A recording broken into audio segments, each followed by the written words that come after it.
So right now this is a proof of concept vehicle. So what we're doing is getting the performance data on the airplane. We'll also do some initial demonstrations of the payload capability and demonstrate the communication relay for a variety of environments.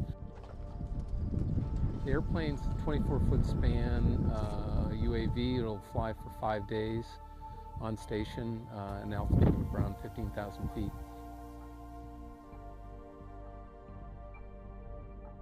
We developed it, was designed and built by a group of MIT students you can see behind me. This specific project was originally as part of a capstone program, so it was, the Air Force is set up to give the students really challenging design problems.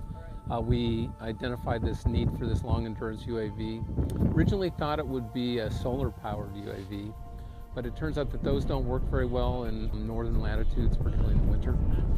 So we get longer endurance with this very fuel efficient engine on this gas powered UAVs. Most of the airplane mass is actually fuel.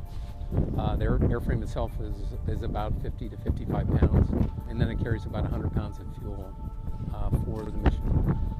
It was designed in one semester. We did detailed design in the second semester and started building the airplane.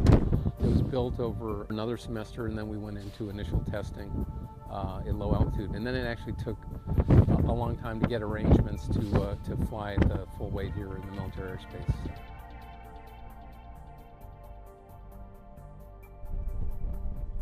Lincoln Labs is actually related to MIT.